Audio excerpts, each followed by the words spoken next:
let's not jump onto conclusions and saying this, that, or the other thing until we have actually done the investigation. So I know that the investigation is being sometimes becomes a little blurred because we are in a political cycle now. And sometimes parang nalalagyan ng kulay ng politika. But I guess that cannot be helped. But in all of this, I say that ipaubayan natin sa ating mga kongresista, sa ating mga senador, yung kanilang investigasyon. At kung meron mang problema, I'm sure that they will find it. I have been involved in investigations before. And the Senate can investigate very, very thoroughly. And that is what we are anticipating.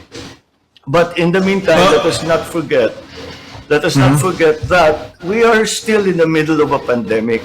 Kaya kung may investigasyon man, kung ano man ang mangyayari dyan sa investigasyon, sana naman hindi magiging sagabal dun sa ating COVID response. Na kahit papano, hindi matitigil ang trabaho ng DOH, hindi matitigil ang trabaho ng IATF, tuloy-tuloy pa rin ang ating tulong na binibigay, tuloy-tuloy pa rin ang ating pag-aaral, all the support that we give our nurses, all the support that we give all our frontliners, all the supplies that are needed, we should be able to procure them. All of these things, we must continue to support the healthcare effort.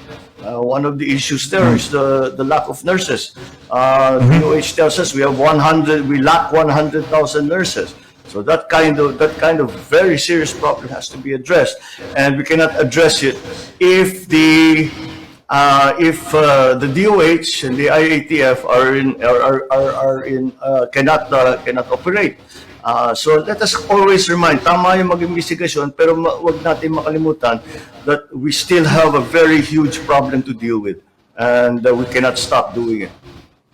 How would Bong-Bong Marcos address the lack of health workers in the country right now? Yun na nga ang problema. Right now, yun na nga yung nabanggit ko. Sabi ng DOH, kulang tayo ng 100,000 nurse dito sa Pilipinas. And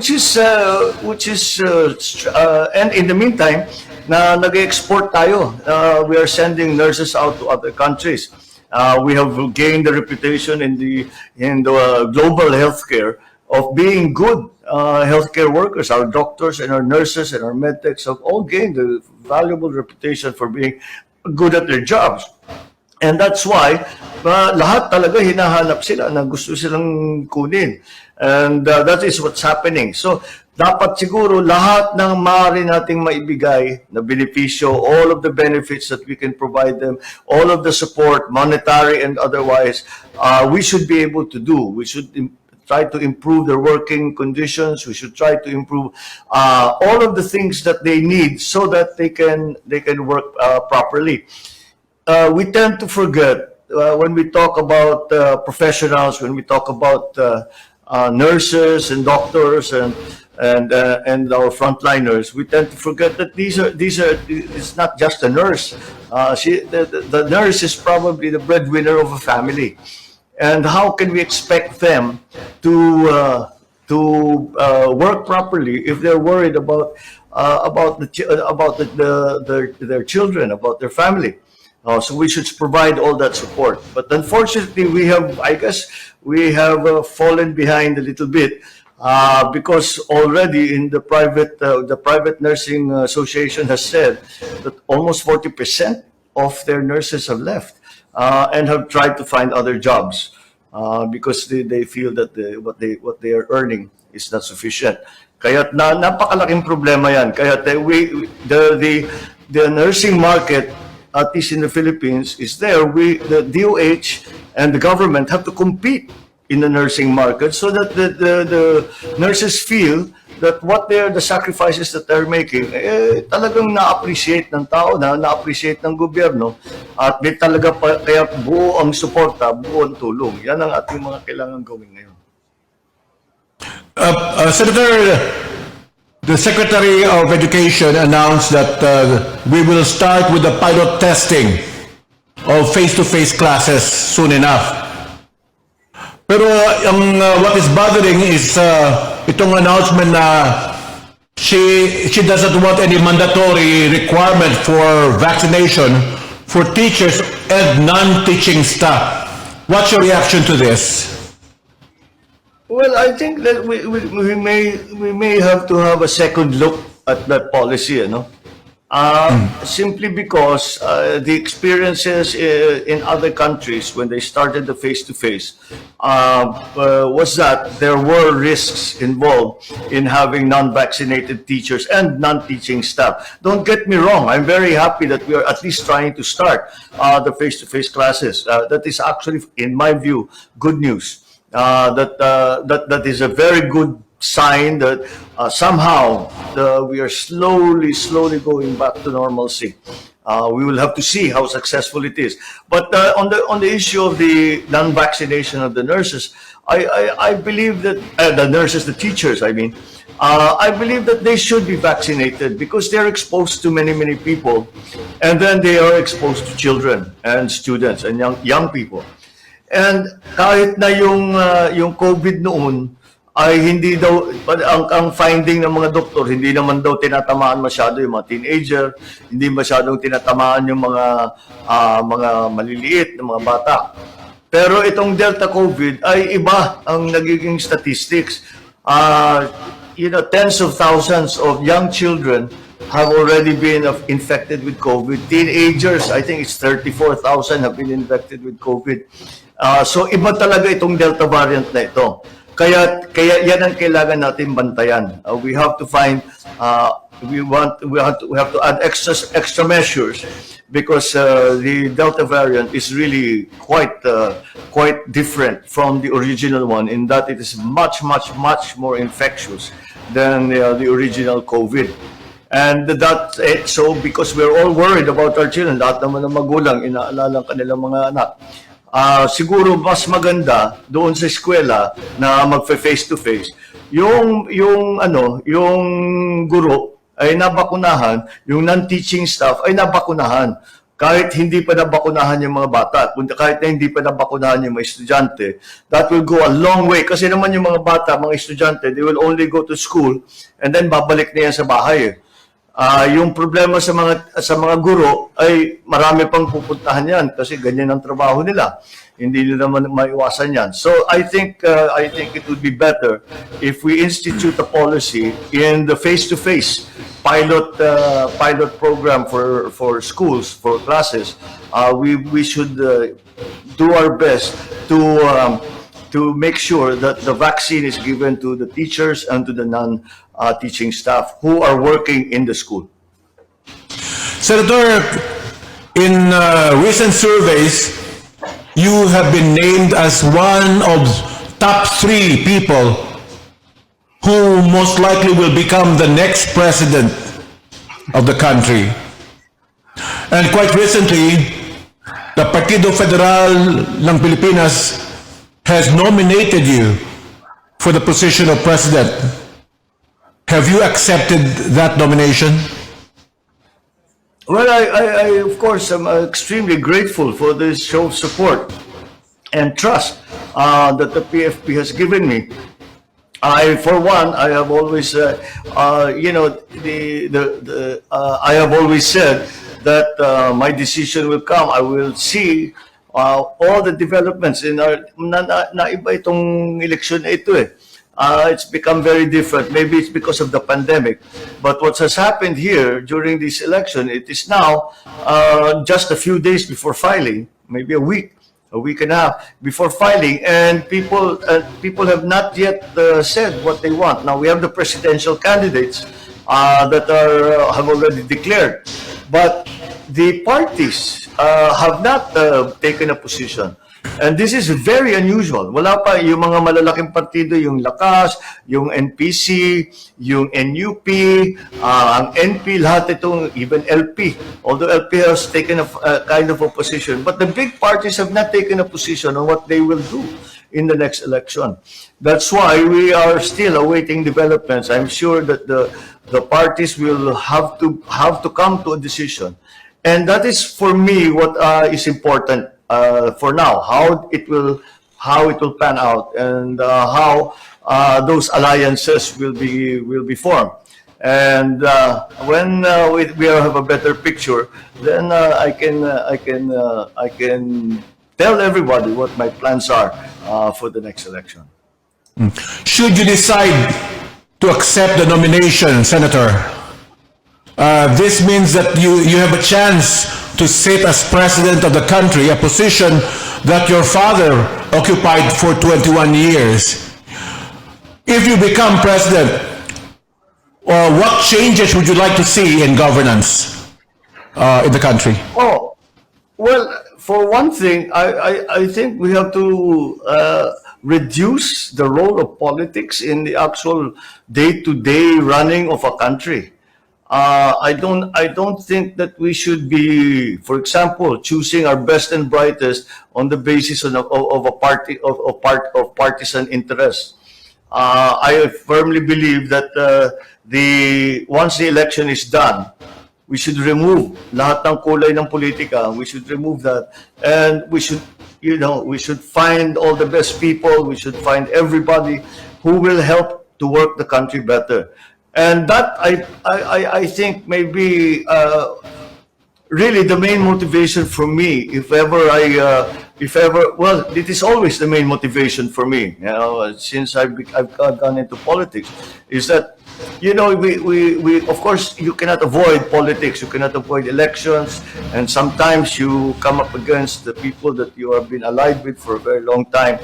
And that's always a little painful, but it's a necessary evil when it comes to politics.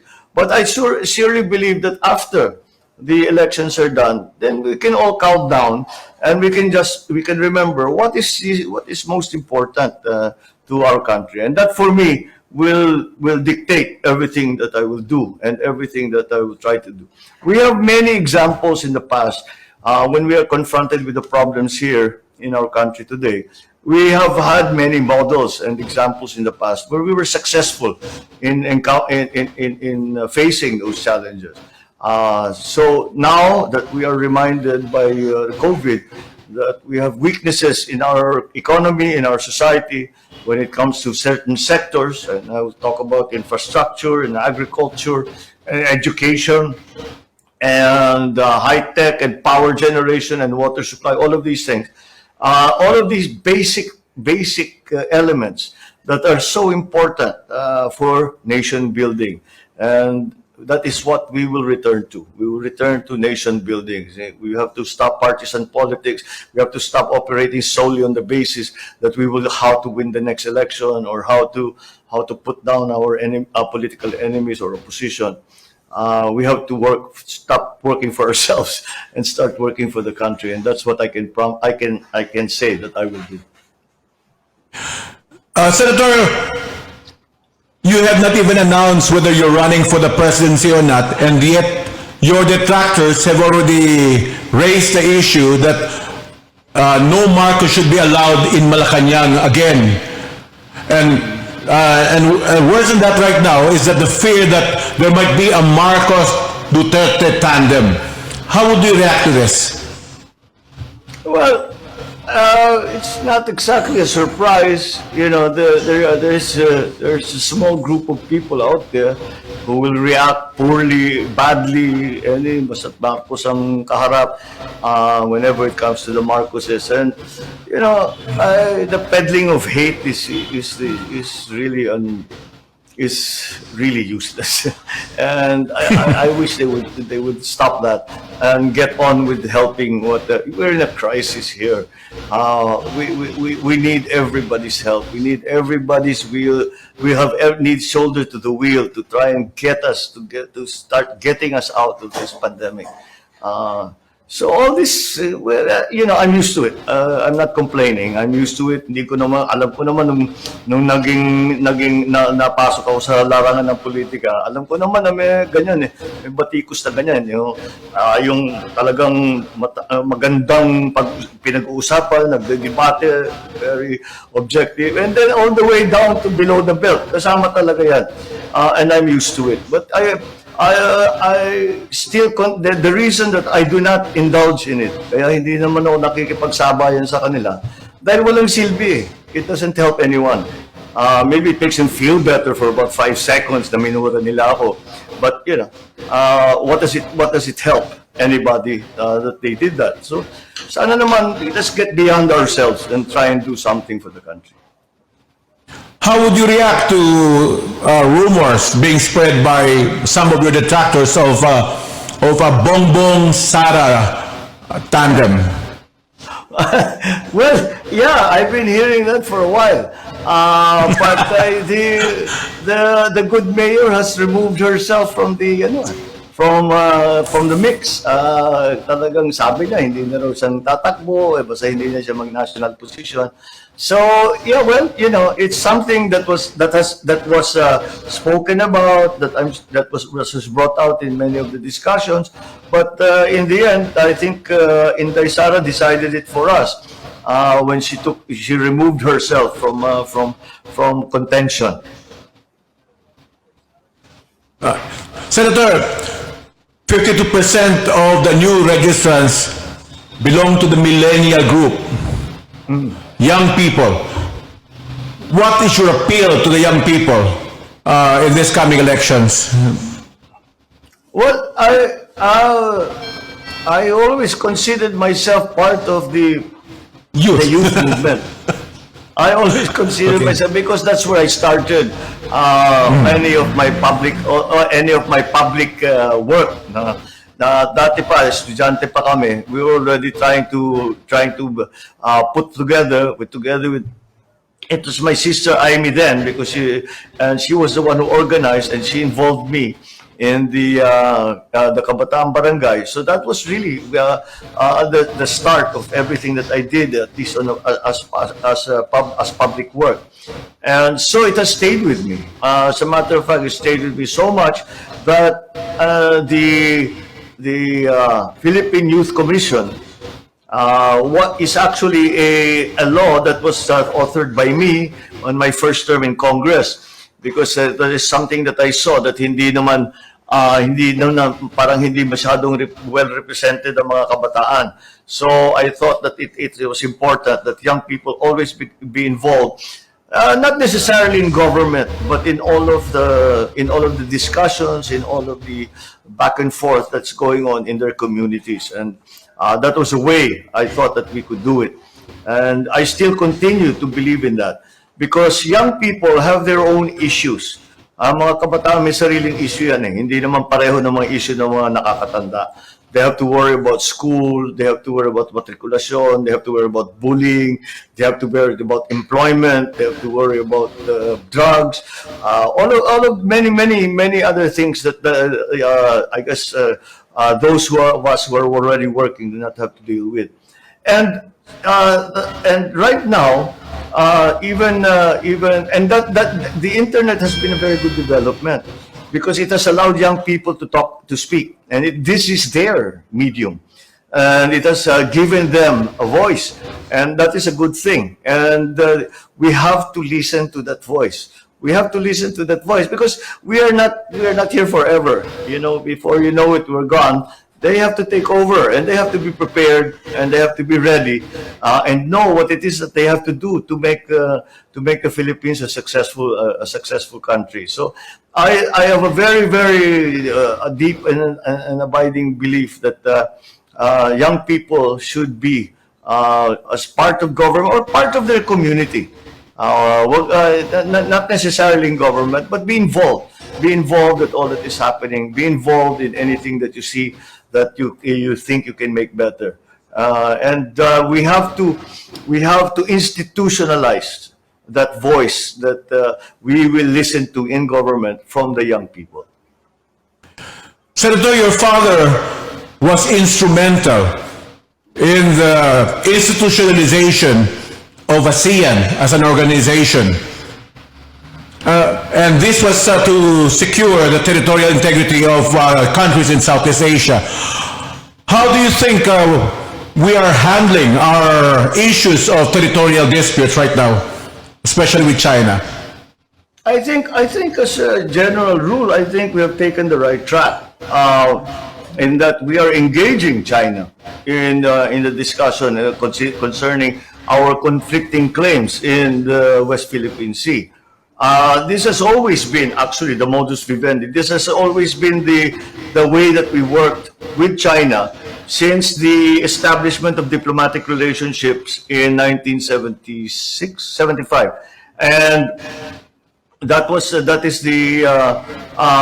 always the understanding, albeit you could call it informal, between China and the Philippines, that we would talk to each other. We would just try to accommodate each other. All of these things. This changed in 2010, and in 2010 we started preparing a case in the ICC against China. And like what happens with any situation when the lawyers come in and the case is filed in court, wala na. Magmamatigas na yung bawat kabila. Will harden their position, and that's what happened to us. So now, what I believe is that we should re-enter that period of re-engagement. And I think the Duterte government has tried very well, but we need to do more, because we cannot engage China simply on one level.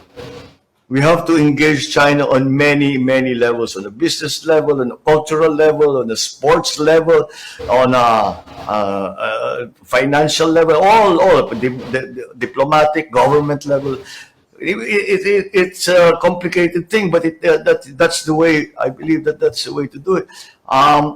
Remember that the alliance, or rather the relationship between U.S. and China was forged beginning from ping pong, and you never know what is going to be the vehicle to make all of these things work. And so, but we have to keep on trying. But engagement is the only way. Otherwise, otherwise we'll just be in the situation that we are in now. Our fishermen cannot fish. There are real problems in terms of the warships that are crossing into our territory. We cannot fix those problems unless we engage the Chinese and come to some kind of modus vivendi like we used to do before. We will have to find that now again. The Philippines seems to be finding itself in a tug of war, so to speak, between United States and China at this point in time, and we're caught in the middle. How would you react to the situation, sir? We're always caught in the middle because we are literally, physically, geographically in the middle. We are right here, and we are the gate to the Pacific. And you cannot hope to be a power in the Pacific Ocean unless you control the West Philippine Sea. And that is what that is what this is all about. Or even if not control the West Philippine Sea, but at least have access. Your ships are able to sail through the West Philippine Sea. Talagang naiipit tayo. But especially when it comes to terms of China, since it has grown into such an important, powerful country. Is that we have to dispose, I think, of the old thinking na yung sa Cold War, where you were either with the Soviet Union or you were with the United States. We were very clearly with the United States because mahabang pagkakaibigan natin sa Amerika. They fought a war with us against in the Second World War. So nagbuwis sila ng dugo para sa Pilipinas, kaya naman meron talaga tayo pinagsamahan. But nonetheless, I think we have to discard the old idea of the Cold War, these spheres of influence, ang tawag sa political, spheres of influence, where this part of the world is influenced by the USSR, this part of the world is influenced by the US. We have to think now in more evolved terms. It's not that simple. It's not black and white. We have to think in terms now, not of the global powers, but we have to think in terms of the Philippines and what is good for the Philippines, not what is good for the U.S. and its allies, or what is good for the Soviet Union and its allies. We have to think now of what is good for the Philippines. And it's still that doesn't make it any easier, because it's still a very fine line that the Philippines will have to tread. Because purely and simply, talagang nandito tayo sa gitna eh. At kung sino makakontrol ng Pilipinas, sila ang magiging Pacific power. Or at least they have a chance to become a Pacific power and even a global power. And that's what this back and forth is really all about. But in the midst of all that, U.S. has its own interest, China has its own interest, but let us always keep in mind Philippines is what is in the national interest of the Republic of the Philippines. And that is to walk that fine line and to engage and to find the best way through this. We can just shut the door and go to court and see what happens. Well, we see what happened, nothing happened. So we have to still go to China. We have to keep talking to the United States. They are our friends. We have to keep talking to the People's Republic. They are also our friends.